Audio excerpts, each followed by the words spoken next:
Ah, boa tarde. A mente está lenta ainda, né? Gente, é um prazer estar aqui com vocês. Eu estou muito feliz de estar nessa igreja aqui, de conhecer um pouco dos irmãos. Dá para perceber nos olhos de vocês que a igreja vai bem. E hoje a gente vai tratar de um texto que ele é sobre a história até de uma igreja que deu muita tristeza. Não é uma pregação fácil, eu vou tentar passar da melhor forma possível, mas eu peço a sua atenção o máximo possível durante essas meia hora que nós vamos passar juntos.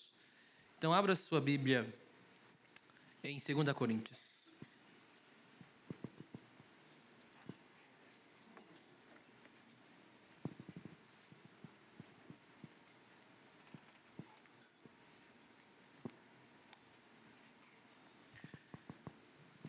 Nosso tema é sobre o Cristo que habita, e a ideia é de que o Cristo que habita traz a sua presença, e essa presença ela é manifesta através das nossas vidas.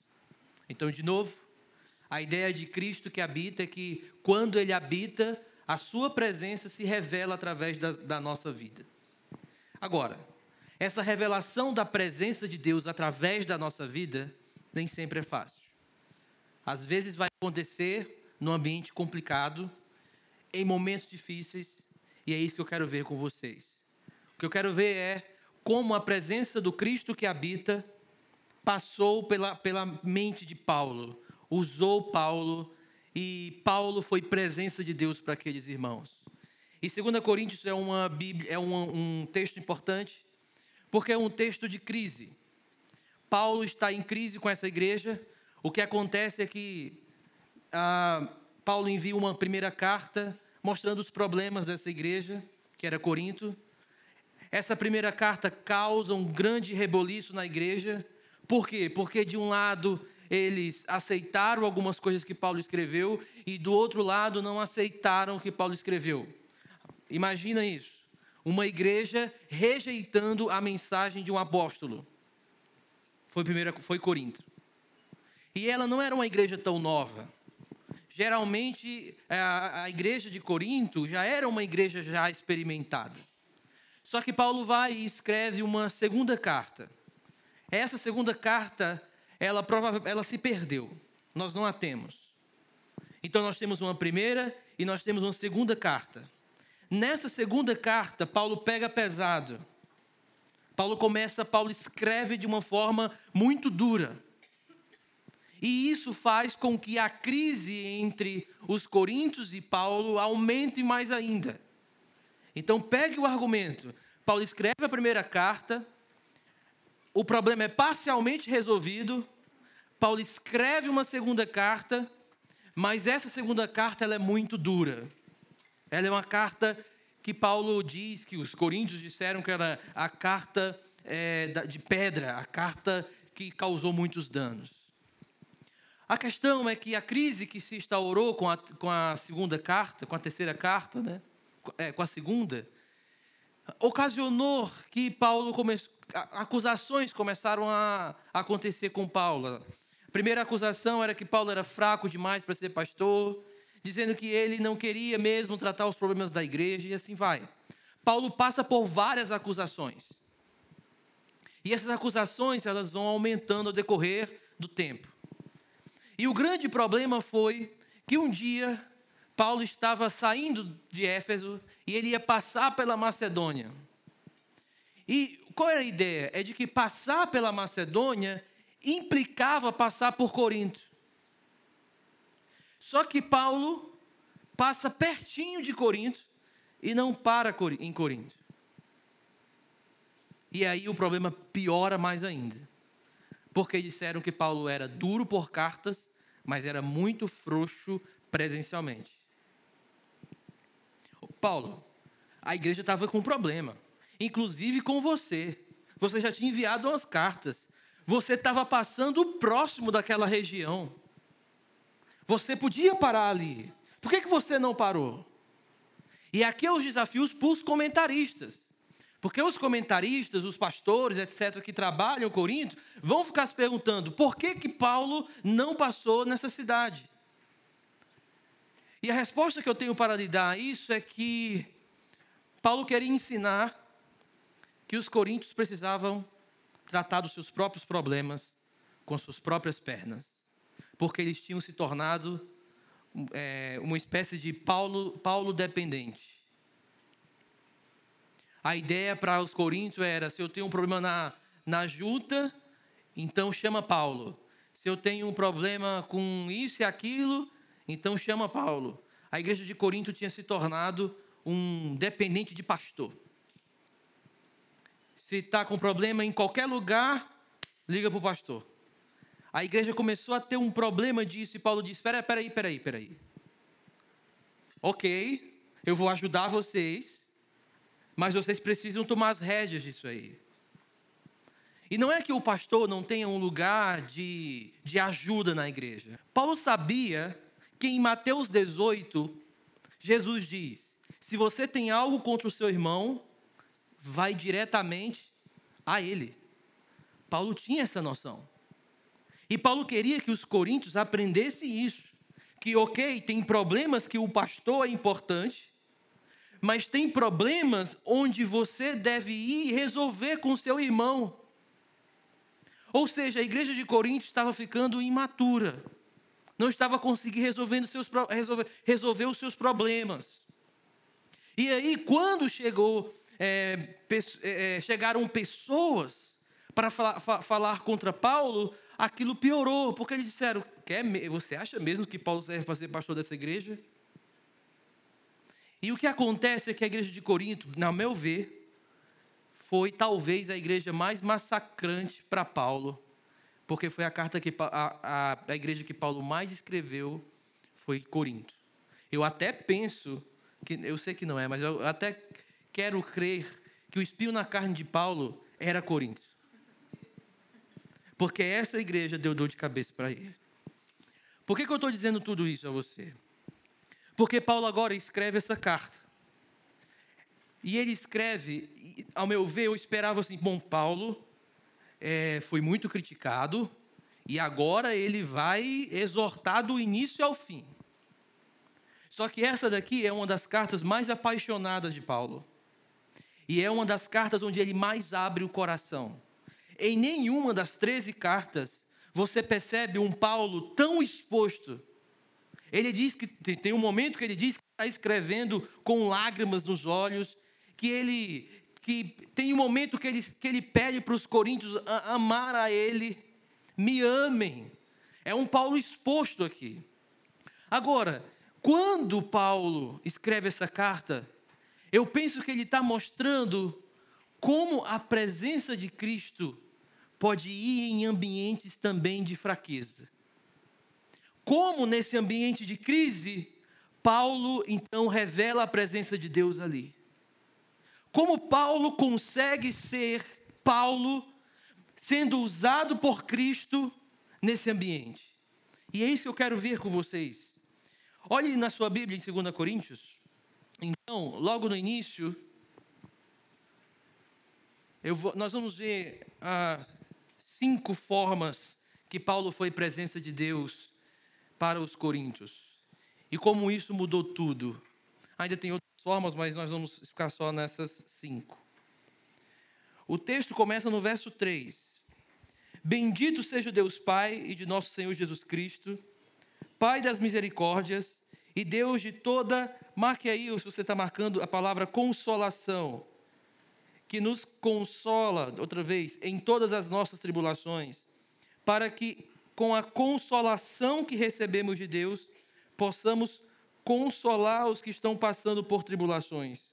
Pois assim como os sofrimentos de Cristo transbordam sobre nós, também por meio de Cristo transborda a nossa consolação. Se somos atribulados, é para a consolação e salvação de vocês. Se somos consolados, é para a consolação de vocês, a qual dá paciência para suportarem os mesmos sofrimentos que nós estamos padecendo. Você percebeu quantas vezes a palavra consolação apareceu aqui? Eu prefiro a tradução encorajamento. Encorajamento, ela é mais ativa. O consolação é mais passiva. Eu estou consolando alguém. Encorajamento é ande, caminhe comigo.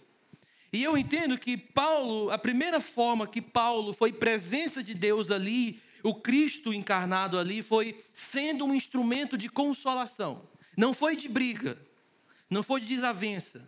Ele começa a carta não querendo dar uma lição de moral. Ele começa a carta dizendo, eu sou um instrumento de consolação, você é um instrumento de consolação. E é assim que uma igreja no meio de crise deve sobreviver, encorajando uns aos outros. O encorajamento, segundo Paulo, vem pelo sofrimento. É interessante isso. Ele está dizendo, você está sofrendo, Deus vai encorajar você, e com o encorajamento que Deus encorajar você, você vai encorajar outro. Em outras palavras, Deus te encoraja, você encoraja o outro encoraja o outro, e assim sucessivamente. O que isso significa? Que muitas vezes até o nosso sofrimento não é para nós. Às vezes o nosso sofrimento é para o outro, é porque Deus quer que a gente seja instrumento de encorajamento para o próximo, não só para nós. Então Paulo aqui, ele é um instrumento de encorajamento, um instrumento de consolação. Uma das coisas que nós mais precisamos aprender é encorajar os outros. A comunicação da demanda, muitas vezes, ela se repete no meio de uma comunidade. Eu só falo com você para pedir. Eu só falo para você para brigar. Eu só falo para você para isso. Mas nunca para ficar na sua frente e te encorajar. Eu posso até te consolar quando você estiver triste ou passando por alguma coisa. Ou seja, a circunstância pode estar propícia para eu te consolar. Mas o encorajamento que vem não porque alguma coisa aconteceu, mas o encorajamento mesmo. De dizer, olha, o encorajamento que eu quero da tua vida. Uma das coisas que eu aprendi como pastor foi que quando eu comecei o meu ministério, há 13 anos, 14 anos atrás, eu encorajava pouco o meu povo. E eu pensava assim, que aquilo não tinha problema e não percebia. Até que eu percebi que existia um momento onde eu estava precisando de consolação. E aí não vinha consolação para mim. Porque eu passei um bom tempo sem ensinar o meu povo consolação. Sem consolar o meu povo. A linguagem comunitária tem que ser uma linguagem de encorajamento. E de novo, a palavra encorajamento, na língua de Paulo, ela tem uma visão que é mais ou menos colocar argamassa no joelho. É estranho essa linguagem, mas é como se ele estivesse te fazendo com que as tuas estruturas ficassem mais fortes. Essa é a ideia de encorajamento. Então Paulo está dizendo que eu quero consolar vocês porque eu fui consolado pelo próprio Deus. As minhas estruturas, elas foram endurecidas. E por quê? Porque a vida cristã não é tão simples assim. Porque quando a crise vem, há uma palavra de encorajamento. Você deve ter amigos de encorajamento. Você consegue pensar em um aí agora? Um amigo de encorajamento? Assim, quando você olha, eu já sei onde ele está. Pois é, Deus te deu amigos de encorajamento. Se você não tem, peça a Deus um. Não tenha vergonha não. Você tem vergonha talvez? Deus sabe que você precisa. Até aquelas pessoas que gostam de ficar mais afastadas, que não tem muito contato social, que tem fobia, que tem problema com pessoas. Deixa eu dizer alguma coisa. Ore a Deus pedindo para que você consiga se aproximar com calma, delicadeza, mas que você receba também, em algum momento, essa consolação que vem somente pela igreja, somente pela comunidade. Somente uma comunidade consegue te encorajar. Alguém que está em Cristo. Ser instrumento de encorajamento não é fácil. E aí eu quero dizer, antes da gente passar para o próximo ponto, ser instrumento de encorajamento quando o outro está em crise com você é pior ainda. Mas é esse o desafio que Paulo está nos chamando. Vamos para a segunda forma que Paulo foi instrumento aqui. Veja comigo o verso 8 ao 11. O verso 8 diz assim, ainda do capítulo 1. Irmãos, não queremos que vocês desconheçam as tribulações que sofremos na província da Ásia, as quais foram muito além da nossa capacidade de suportar, a ponto de perdermos a esperança da própria vida. De fato, já tínhamos sobre nós a sentença de morte, para que não confiássemos em nós mesmos, mas em Deus, que ressuscita dos mortos. Ele nos livrou e continuará nos livrando de tal perigo de morte. Nele temos depositado a nossa esperança de que continuará a livrar-nos, enquanto vocês nos ajudam com as orações de vocês. Assim, muitos darão graças por nossa causa. Veja o verso 11, como ele tem uma delicadeza paulina. Olha o que ele diz. Verso 11, enquanto vocês nos ajudam com as nossas orações. A segunda forma que Paulo foi um instrumento de Deus, da presença de Deus, do Cristo que habita, foi deixando as suas intenções claras. Isso vai aparecer em toda a carta. Paulo diz assim, a minha intenção era fazer isso. Olha, a minha intenção era estar com vocês. Agora, por que Paulo, no meio de uma crise comunitária, está falando disso, das suas intenções? Porque ele não quer simplesmente dizer que os coríntios estão errados.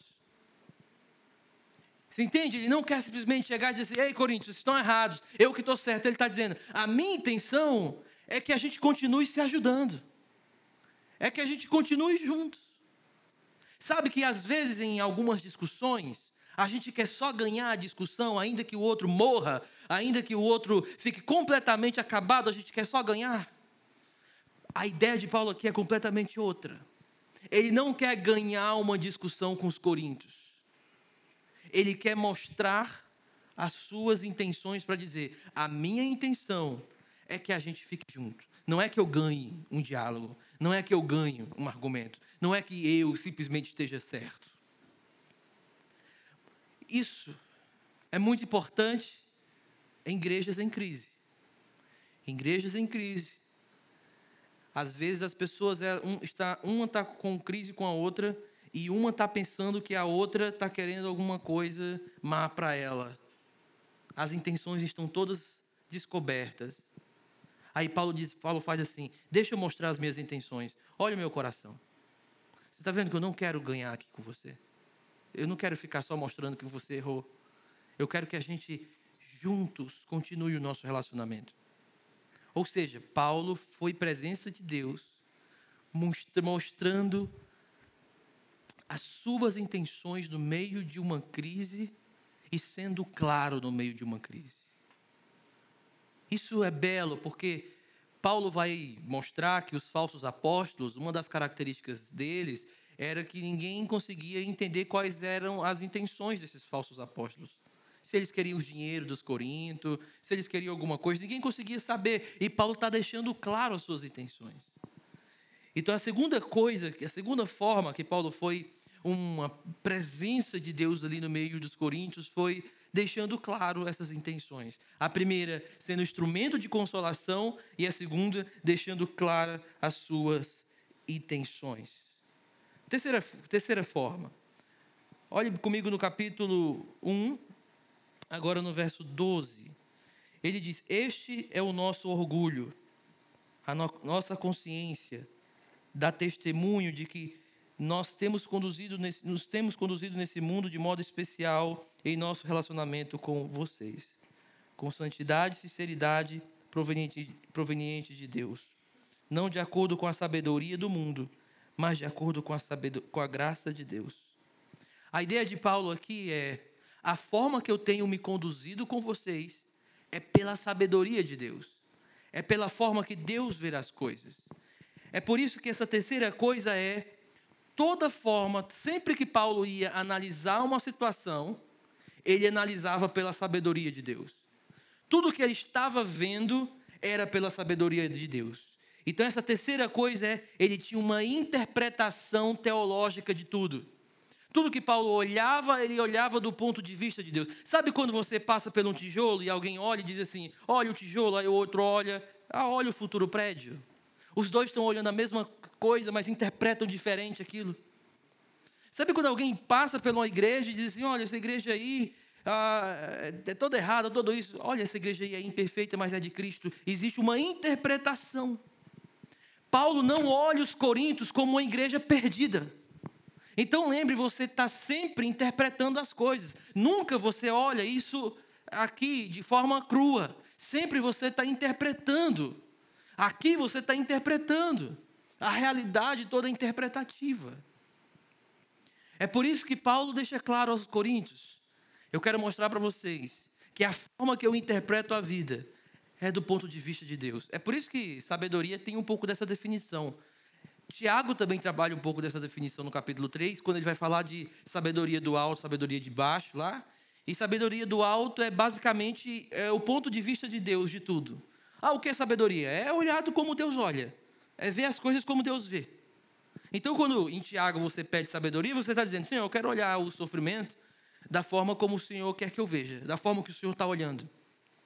Da mesma forma, eu quero olhar para uma igreja em crise, para o meu casamento em crise, para uma crise que eu tenho com o irmão, mas eu quero olhar como o Senhor está olhando. Porque se eu olhar como eu estou olhando, a bagaceira vai ser grande.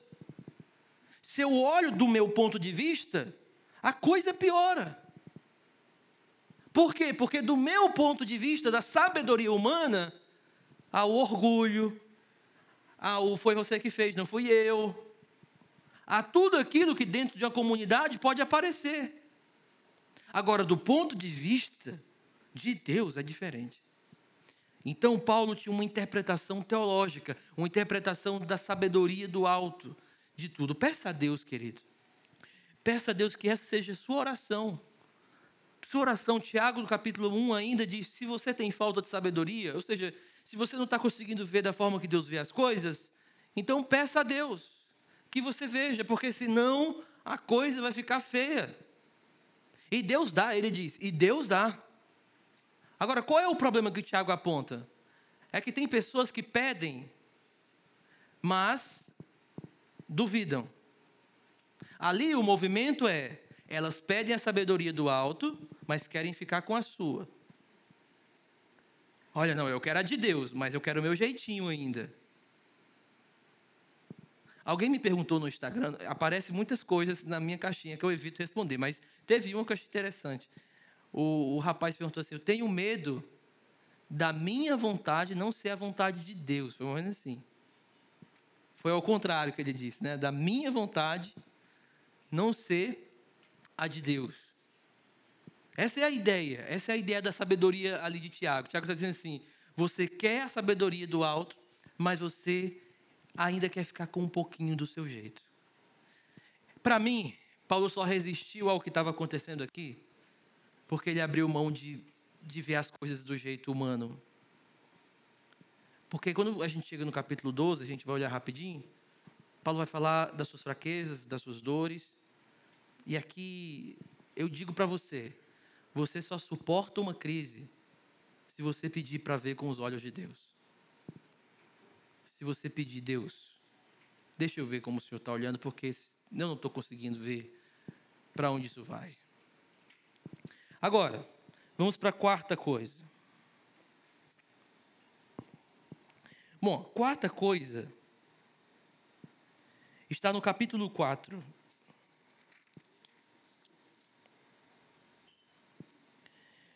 No capítulo 4, no verso 7, e deixa eu logo dizer, deixa eu só revisar enquanto vocês abrem. Paulo foi um instrumento de encorajamento, ele mostrou as suas intenções, ele tinha uma interpretação teológica de tudo.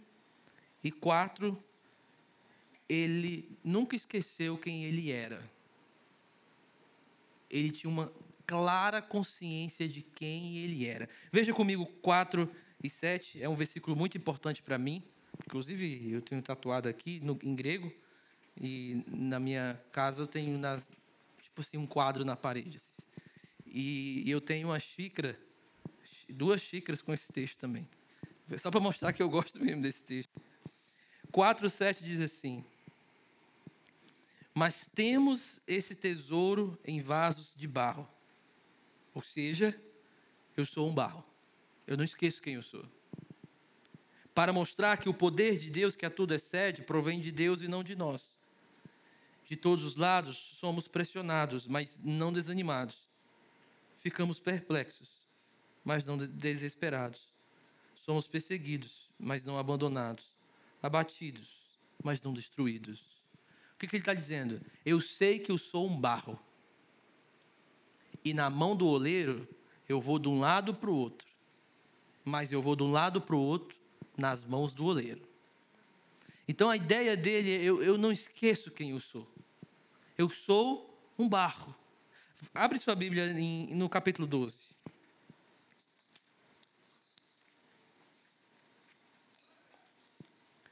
No capítulo 12, ele diz, no verso 7, para impedir que eu me exaltasse, por causa das grandezas dessas revelações, foi-me dado um espinho na carne, um mensageiro de Satanás para me atormentar. Você percebe que ele não se Paulo, de alguma forma, ele não deixou que o ministério subisse a cabeça. E por que Paulo não deixou que o ministério subisse a cabeça? Porque Deus foi lembrando a ele quem ele era. Deus deu um espinho para ele. É difícil a gente compreender o que é esse espinho. Alguns acreditam que era algum tipo de... alguma coisa ligada à uretra, que era colocado na época antiga, que recebia o nome de o espinho do inferno, basicamente em grego. Eu não acho que seja isso, eu não acho que seja algo ali. Alguns acham que era uma doença que ele tinha nos olhos muito fortes, outros acham que era um problema que ele tinha no baço. Eles vão tentando encontrar na medicina antiga alguma coisa desse tipo. Bom, outros acham que são os inimigos de Paulo, os que perseguiram Paulo. Eu tenho para mim que, na verdade, esse espinho na carne seja as duas coisas. Algo físico, ou seja, uma doença, mais alguma perseguição, e algo psicológico. Psicológico porque lá no capítulo 4, Paulo diz que ele fica perplexo. A palavra perplexo ali era usada para descrever alguém que tinha alguma questão mental. Talvez, não sei o que poderia ser. Talvez alguma lentidão de Paulo, talvez alguma coisa que ele tinha não diagnosticada, mas aquilo mexia com a cabeça dele também. Paulo, então, tinha várias fraquezas. E você sabe o que é pior? É que a igreja de Corinto ficou passando na cara dele que ele tinha essas fraquezas. Só que olha o que Paulo diz. Quem deu essa fraqueza, Deus me deu um espinho para que eu não me exaltasse. 3 vezes roguei ao Senhor que o tirasse. Mas ele me disse, minha graça é suficiente a você, pois o meu poder se aperfeiçoa na fraqueza. Aí Paulo diz, portanto, eu me gloriarei ainda mais, alegremente, em minhas fraquezas, em tudo que me limita. Eu vou me gloriar. Por quê? Porque os meus limitantes me lembram quem eu sou. E lembrar quem eu sou significa dizer que eu sou alguém dependente do oleiro. A ideia de Paulo de se alegrar na fraqueza é porque a fraqueza é um lembrete de que ele não é o super-herói que ele acha, que ele poderia achar que fosse. Então, Paulo nunca esqueceu quem ele era. Ele nunca esqueceu a sua fraqueza. A fraqueza estava ali. Na minha vida, eu me deparei com muitas fraquezas, na minha vida. De doença e de doenças crônicas, que não saem de mim. Insistem em ficar em mim. E no ano passado, algumas chegaram mais fortes. E eu estava dando aula e eu tentando dar aula, eu não conseguia dar aula. E aquilo para mim, eu me irritei. Eu me irritei porque eu não estou conseguindo. Eu vou... É a única coisa, é a coisa que eu estou fazendo aqui e eu não estou conseguindo. E eu lembro que esse capítulo voltou para mim com muito forte. Porque na hora que eu parei um pouquinho, eu disse, ok, eu não estou conseguindo, vou perder essa turma. E aí, o que vai ser de mim? Nesse mês. E aí eu lembrei que eu precisava ser dependente de Deus. eu sou dependente dele. Você percebe como as nossas fraquezas nos empurram para o lugar de dependência. E a nossa ilusão de força nos empurra para o lugar de autonomia. Então, o que Paulo está dando a lição para os coríntios, é dizendo para os coríntios, eu nunca esqueci quem eu sou. Eu não preciso ser um super apóstolo para ser pastor. Eu não preciso ser um super cara para estar em algum ministério. Entende? Então, Paulo nunca esqueceu quem ele era. Por último, para a gente terminar, capítulo 5.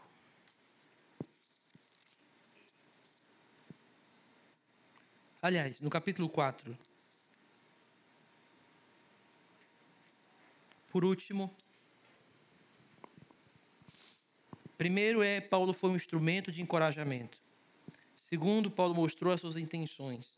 Terceiro, ele teve uma interpretação teológica de tudo. E quarto, Paulo sabia quem ele era. E quinto, ele moldou a sua vida na dinâmica do seu Senhor. Vamos ler esse texto de novo que a gente leu, capítulo 4, verso 7. Diz assim: mas temos esse tesouro em vasos de barro, para mostrar que o poder que tudo excede provém de Deus e não de nós. Agora eu quero que você perceba como Paulo faz uma imitação de morte e ressurreição aqui. Olha o que ele diz, verso 8. De todos os lados somos pressionados, morte, mas não desanimados, vida, ressurreição. Ficamos perplexos, morte, mas não desamparados, vida, ressurreição. Somos perseguidos, mas não abandonados, abatidos, mas não destruídos. Agora, trazemos sempre em nosso corpo morrer de Jesus, para que a vida de Jesus também seja revelada em nosso corpo. Então a ideia de Paulo é: a minha vida vai ser moldada à luz da vida do meu mestre. E como é a vida do meu mestre? Como é que ela foi? Como Spurgeon gostava de dizer, né? O teu mestre passou por aqui com a cruz e você quer passar pela terra com um sapatinho de cristal. A vida do mestre foi morte e ressurreição. A ideia é que se o mestre passou por morte, nós vamos passar por morte. Mas no final, ressurreição. A ressurreição espera. Então é assim que Paulo foi um instrumento da presença de Deus no meio de toda essa crise que estavam passando aqui. Vamos orar. Senhor, que o Senhor nos faça instrumentos para a tua glória. Nós sabemos das nossas limitações, mas também sabemos que é a tua graça que nos basta. Amém. Amém, amém. Glória ao Senhor. Obrigado, mano. Valeu.